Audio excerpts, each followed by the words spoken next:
मध्ये आपले स्वागत आहे। आजचे ठळक बातमी। पद्मभूषण क्रांतीवीर नागनाथांना नाईकवडी सहकारी साखर कारखान्यावरती जे आंदोलन चालू आहे त्या बाबतीमध्ये मी जाहीरपणानं त्यांना आवाहन केलेलं आहे की ह्या तुमच्या तक्रारीच्या संदर्भामध्ये वेगवेगळ्या शासकीय ठिकाणी त्यांचं न्यायप्रविष्ट ही गोष्ट आहे आणि त्या ठिकाणी चौकशीचं सुनावणीचं काम चालू आहे। कृपया आता आंदोलन थांबवावं, कारण या आंदोलनाचा परिणाम हा त्या उद्योगावर व्हायला लागलेला आहे, कारखान्यातल्या कामावरती होत आहे आणि एकूणच अधिकारी कर्मचारी हे सगळेच ह्या सगळ्यामुळं डिस्टर्ब आहेत। कारखाना कार्यक्षेत्रातील आणि गेटकेंचे ऊस उत्पादक शेतकरी हे सुद्धा यामुळं गोंधळलेल्या परिस्थितीत आहेत। वाहतूक ठेकेदार जे आहेत ते सुद्धा या कारखान्यावरती आपण काम करायचं का बाहेरच्या कारखान्यावरती काम करायचं अशा परिस्थिती अशी त्यांच्यामध्ये चलबिचल चालू आहे। तेव्हा माझं आपल्याला सगळ्यांना आव्हान आहे की हुतात्मा साखर कारखाना म्हणजे पद्मभूषण क्रांतीवीर डॉक्टर नागनाथांना नाईकवडी सहकारी साखर कारखान्याच्या कामकाजाला इजा पोचेल असं काम कृपया करू नका। त्यामध्ये सहकार्य राहिलं पण अडथळे तर निर्माण करू नका। हंगाम त्याची कामं आणि ऊस तोडणीवाल्यांचे करार ह्या गोष्टी खूप महत्वाच्या आहेत। ह्या सगळ्याचा परिणाम ह्या उद्योगावर झाला तर यावरती अवलंबून असणारे शेतकरी कष्टकरी छोटे मोठे व्यापारी या सगळ्यांच्या आर्थिक प्रगतीवरती त्याचा परिणाम होईल, त्याचा खूप मोठा तोटा होणार आहे। आणि उत्पादन जर कमी झालं तर कारखाना सुद्धा हातबट्ट्यात आल्याशिवाय राहणार नाही। गेल्या वर्षी सुद्धा या वेगवेगळ्या तक्रारी आणि दंगे धोपे यामुळं 50,000 टन क्रशिंग कमी झालं। तेव्हा कृपया या हंगामावरती परिणाम होऊ नये म्हणून तुम्ही हे सगळे कामकाज चाललेलं आहे। जे प्रादेशिक संचालक डोंगरे म्हणून आहेत त्यांनी सुद्धा पत्र पाठवून 3 वेळेला आपल्याला सांगितलेलं आहे की कारखान्यावरचं आंदोलन थांबवा आणि ह्या गोष्टीचा विचार करता आपण तातडीनं कारखान्याच्या कामकाजावरती परिणाम होणार नाही ह्या गोष्टीचा विचार करून आपण आंदोलन थांबवावं।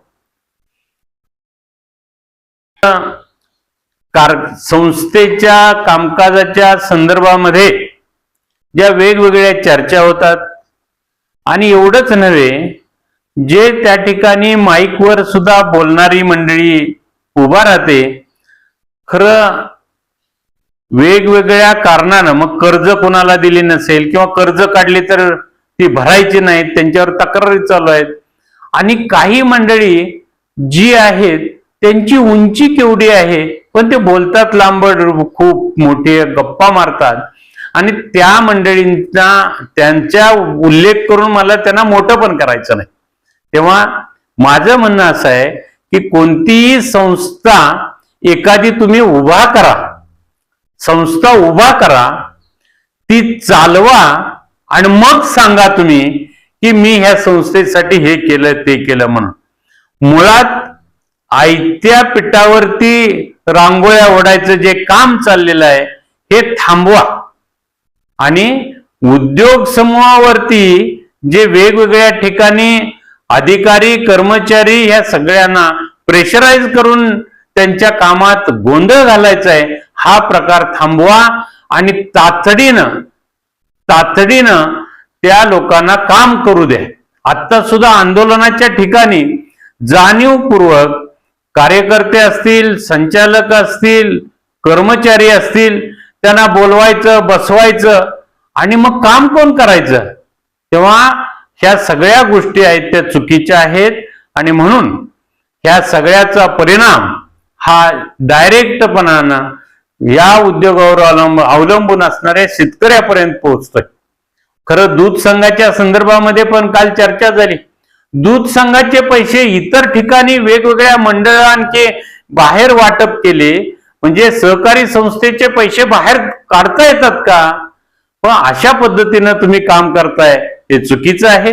दूध संघाच्या संदर्भामध्ये ज्या काही कर्मचाऱ्यांच्या पगार नाहीत, वाहतूकदारांची बिलं नाहीत, दूधवाल्यांची बिलं नाहीत, त्याला वेगळं स्पष्टीकरण आमचा चकाचक दूध संघ आहे म्हणून सांगितलं जातो.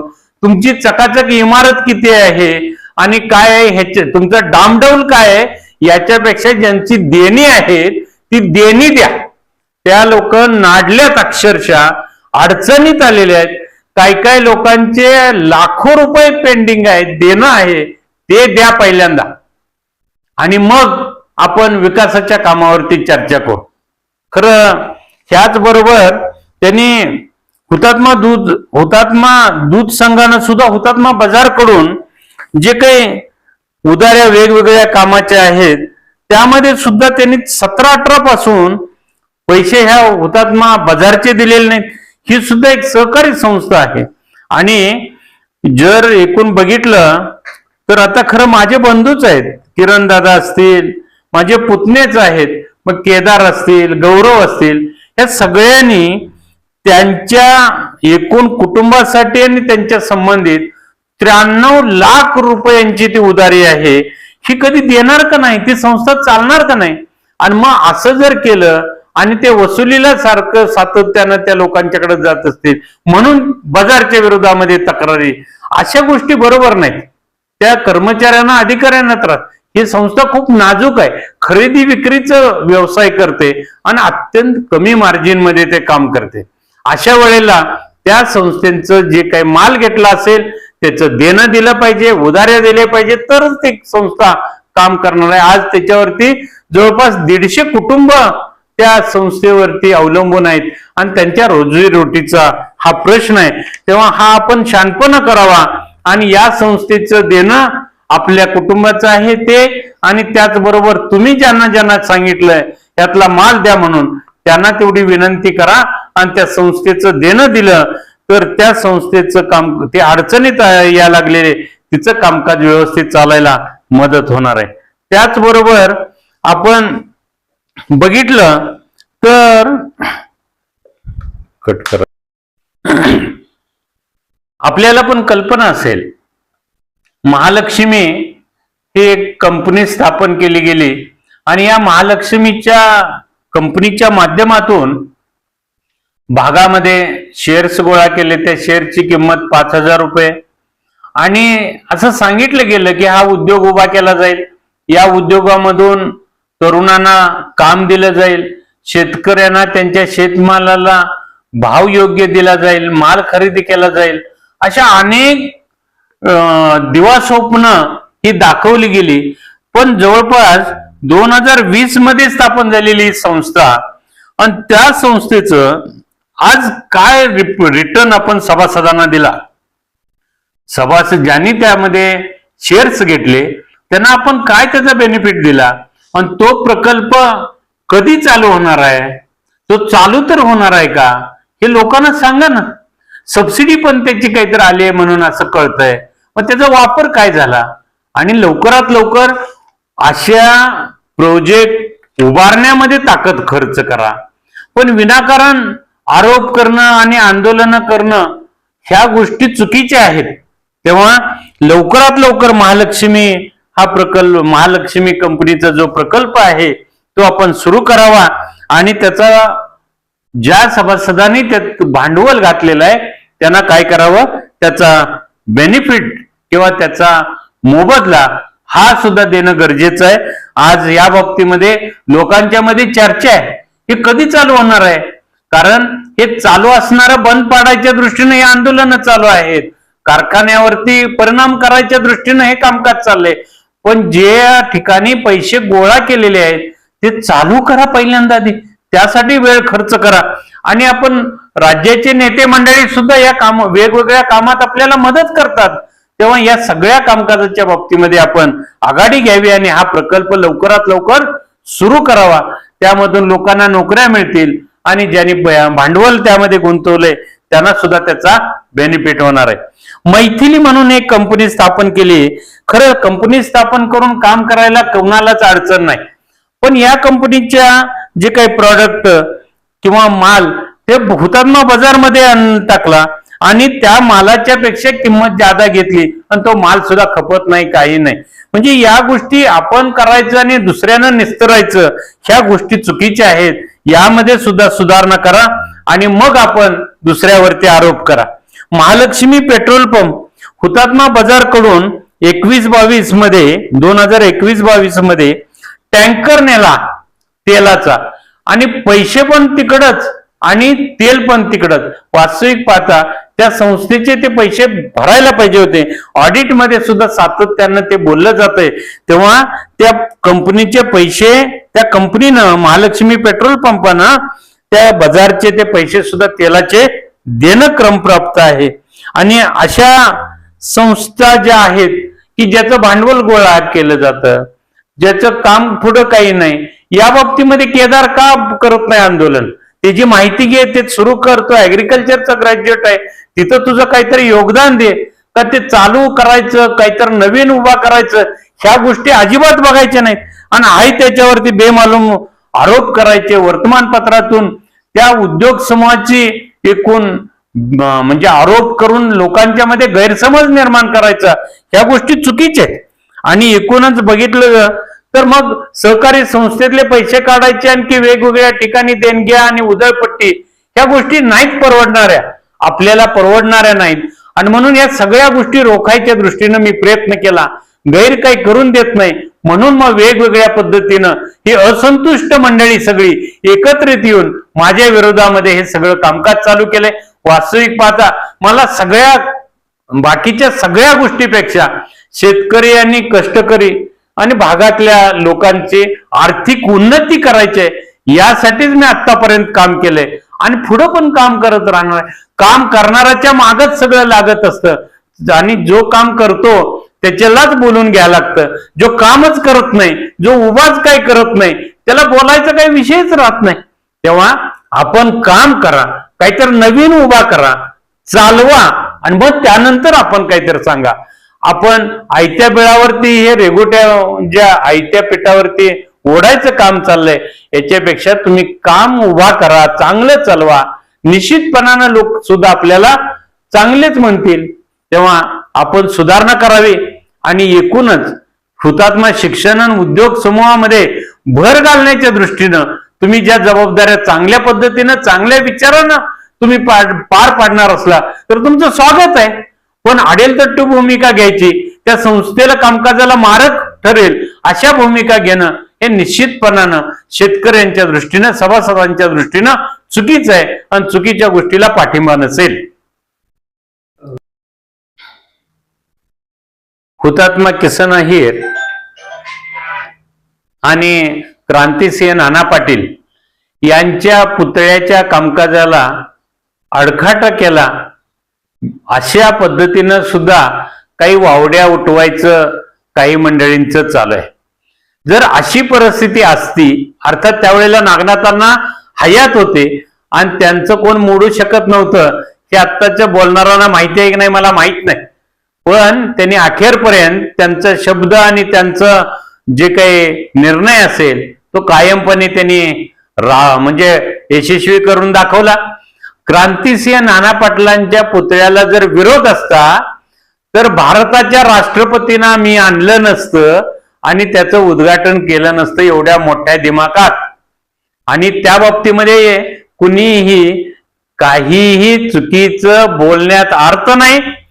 हुतात्मा किसन अहिरांचा पुतळा सुद्धा अण्णांनीच उभा केलाय आणि त्याचं सुद्धा उद्घाटनापासूनच्या सगळ्या कामं जे आहेत ते मीच केलेत. पण मी आतापर्यंत असं म्हटलो नाही की मी केलंय असं. तेव्हा हे सगळं जे आहे हे अण्णांच्या आशीर्वादानं अण्णांच्या मार्गदर्शनाखाली काढलंय आणि चुकीच्या भूलथापावरती जनता विश्वास ठेवणार नाही. तुम्ही कोणत्याही प्रकारच्या भूलथापा मारू नका, त्याचा काहीही उपयोग नाही. म्हणजे क्लिअर प्रश्न मला कळवतो. पद्मभूषण नागनाथांना नायकवडी आपल्याला माहिती आहे, हे माझे वडील आहेत आणि त्यांच्या मार्गदर्शनाखालीच मी काम केलेलं आहे. मी ज्या वेळेला कॉलेज संपवून कामकाजात आलो त्यावेळेला अनेक राजकीय मंडळींनी मी त्यांच्या पक्षात प्रवेश करावा आणि काम करावं अशा जाहीर स्वरूपामध्ये भूमिका मांडल्या. पण मी म्हटलं की एका पार्ट्यात नागनाथांना असतील आणि दुसऱ्या पार्ट्यात जर राजकारण आणखी सगळी पदं असतील तरी सुद्धा मी नागनाथांनाच्याच पार्ट्यात बसेल. तेव्हा मी नागनाथांनाची जी भूमिका होती ते हयात असेपर्यंत सातत्यानं त्यांना कुठं बट्टा लागणार नाही, त्यांना कुठं त्रास होणार नाही अशा पद्धतीनं मी काम केलेलं आहे. दुसरी गोष्ट महत्वाची की अण्णांच्या आजारपणामध्ये सुद्धा त्या ठिकाणी मी सातत्यानं सगळी कामं सोडून पूर्ण वेळ होतो आणि सगळं कामकाज मी बघत होतो. हे सुद्धा भेटणाऱ्या ज्या येणाऱ्या मंडळींना माहिती आहे. नागनाथ अण्णांच्या पुतळ्याच्या संदर्भामध्ये मी अडवणूक करतोय अशा पद्धतीच्या वल्गना काही वल्गर मंडळींच्याकडून पसरवल्या जात आहेत. वास्तविक पाहता आर्टिस्ट जे दिल्लीचे आहेत राम सुतार, जे परवाच त्यांचं निधन झालं, तर त्या राम सुतारांनी नागनाथ अण्णांच्या पुतळ्याचं मॉडेल आणि त्याचं ओतकाम हे सगळं कामकाज केलेलं आहे. त्याचबरोबर कुसुमताई नायकवडी यांच्या पुतळ्याचं सुद्धा मॉडेल आणि त्यांचं कामकाज सुद्धा त्या ठिकाणी कामकाज त्या स्टुडिओमध्ये चालू आहे आणि हे मी जाहीर स्वरूपामध्ये सांगितलेलं आहे. आणि राम सुतार एक मोठे देशातील पुतळे तयार करणारे असे कलाकार, त्यांना पद्मश्री पद्मविभूषण असे किताब मिळालेतच, पण देशामध्ये मोठे मोठे पुतळे अत्यंत चांगल्या पद्धतीने त्यांनी उभा केलेत. म्हणून त्या पुतळ्याचं त्यांच्याकडे कामकाज दिलंय, ऍडव्हान्स दिलेला आहे आणि कुसुमताई नायकवडींच्या पण पुतळ्याचा ऍडव्हान्स दिलेला आहे आणि त्यांचं कामकाज तिथं चालू आहे. पण गेले डिसेंबर पासून ह्या मंडळींनी वेगवेगळ्या ठिकाणी तक्रारी आणि ह्या आंदोलनं यामध्येच गुरफटून सगळं टाकलेलं आहे. याचा परिणाम कामावर होतोय, सगळ्या कामावर होतोय. त्याच पद्धतीनं ह्या पुतळा उभारणीच्या कामकाजासाठी सुद्धा होतंय. ह्याचं लँडस्केपिंगचं कामकाज महेश नामपूरकर म्हणून एक उत्कृष्ट लँडस्केपर जे आहेत त्यांनाही दिलेलं आहे. त्यांनी सुद्धा त्याची आखणी केलेली आहे. पण ह्या कामकाजाला हातच लागू नये अशा पद्धतीने ह्या शक्ती ज्या आहेत त्या काम करतायत. खरं नागनाथ अण्णांच्या निधनानंतर राज्य सरकारनं या ठिकाणी स्मारक उभा करावं म्हणून पाठपुरावा केला, त्याची मान्यता घेतली आणि पहिलं प्रपोजल पहिल्या टप्प्याचं हे 4,94,00,000 जवळपास मंजूर करून घेतलं. तो टप्पा पूर्ण झाला. अजून दुसरा टप्पा पूर्ण करण्याच्या दृष्टीनं राज्याचे मुख्यमंत्री त्यांना आम्ही भेटलो, त्यांना प्रपोजल दिलं. त्यांनी ते म्हणजे पहिल्यांदा काँग्रेस आघाडीचं सरकार होतं, त्यांनी पहिला टप्पा केला 4,94,00,000चा, 4,94,00,000. दुसरं सरकार आलं ते बीजेपी शिवसेना युतीचं, देवेंद्र फडणवीस साहेब त्याचे मुख्यमंत्री होते आणि त्या सरकारनं 10 कोटीचा निधी दिला. दुसऱ्या टप्प्याचं कामकाज जे आहे त्यामधलं बरचसं कामकाज पूर्ण झालं. लाईफ गॅलरीचं सुद्धा कामकाज अगदी 90% पूर्ण झालेलं आहे. तेव्हा हे सगळं कामकाज करत असताना हे फक्त माझं मीच केलेलं आहे. यामध्ये सिंगल कुणीही इथले लोकल त्या कामकाजात मदत केलेली नाही. हे कामकाज होणं करावं म्हणून त्यात कुठं हातभार लावलेला नाही आणि या संदर्भामध्ये कुणालाही बोलायचं काही संबंध नाही. तेव्हा चुकीच्या गोष्टी निदान स्मारकाच्या बाबतीमध्ये, पुतळ्याच्या अण्णांच्या स्मारकाच्या बाबतीत असेल, किसन नायर आणि क्रांतिसिंह नाना पाटलांच्या पुतळ्याच्या बाबतीत असेल, ही जर तुमची नीती असेल, ह्या जर तुमचा विचार असेल तर हा अत्यंत हीनपणाचा, अत्यंत खालच्या दर्जाचा आणि ज्याच्यावरती बोलणं सुद्धा चूक आहे अशा पद्धतीचा आहे. सुधारणा करा. सुधारणा करा. नागनाथ अण्णांच्या जीवावरती आपण सगळ्या गप्पा मारतोय, त्या माणसाच्या कर्तृत्वानं ही पुनीत झालेल्या भूमीमध्ये विषाची कुठंतरी रोप लावू नका.